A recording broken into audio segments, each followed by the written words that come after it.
நீங்க நினைத்துக் கொண்டிருக்கலாம், இந்த கடன் தொல்லை பாரங்களில் இருந்து எப்படி நான் மீள முடியும்? ஐயா, என் குடும்ப பிரச்சனைகளில் இருந்து நான் எப்படி தப்பிக்க முடியும்? ஐயா, எல்லோரும் எனக்கு விரோதமாக கூட்டம் போடுகிறார்கள், எனக்கு விரோதமாக பல்வேறு சதி திட்டங்களை போடுகிறார்கள்.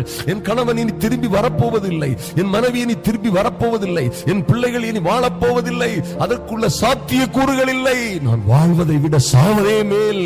ஐயா, என் வாழ்க்கை எல்லாம் முடிந்து விட்டது என்று நீங்கள் நினைத்துக் கொண்டிருக்கிறீர்களா? என் அன்பு சகோதரனே, சகோதரியே, உங்களுக்கு விரோதமாக கூடின கூட்டம், என் தேவன் சொல்லுகிறார், அது என்னாலே கூடின கூட்டம் அல்ல. நீ என்னைக்கு தனிமரமாய் நிற்கலாம். ஐயா, தனிமரமாய் அல்லல் பட்டு துக்கப்பட்டு துயரப்பட்டு நின்று கொண்டிருக்கலாம். எவர்கள் உங்களுக்கு விரோதமாய் கூட்டம் கூடினார்களோ அவர்கள் எல்லோரும் உங்கள் பட்சமாய் வருவார்கள். உங்கள் சத்துருக்களைப் போல உங்களை நடத்தியவர்களுக்கு முன்பாக கர்த்தர் உங்களுக்கு ஒரு பந்தியை ஆயத்தப்படுத்துவார். சகோதர சகோதரிகளே, ஒரு அற்புதமான ரகசியங்களை கற்றுக்கொள்ளுங்கள்.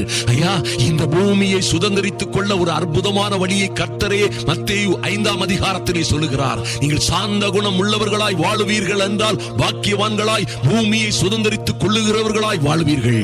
பாருங்கள், நீதியின் மேல் பசித்தாகம் உள்ளவர்களாய் நீங்கள் வாழும் பொழுது நிச்சயமாய் பாக்கியசாலிகளாய் வாழ்வீர்கள். எல்லாவற்றிலும் எங்கும் எப்பொழுதும் திருப்தி அடைவீர்கள் என்று கர்த்தருடைய வார்த்தை சொல்லுகிறது. இருதயத்தில் சுத்தம் உள்ளவர்களாய் வாழுங்கள், நீங்கள் நிச்சயமாய் தேவனை தரிசிப்பீர்கள். சமாதானம் பண்ணுகிறவர்களாய் வாழுகிற நீங்கள் பாக்கியவான்கள்.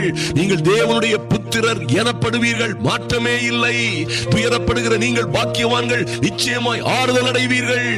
ஆவியில் எளிமை உள்ளவர்களாய் வாழுகிற உங்களுக்கே பரலோக ராஜ்யம் சொந்தமாய் இருக்கிறது. இன்னும் பாருங்கள், நீதியின் நிமித்தம் துன்பப்படுகிறீர்களா?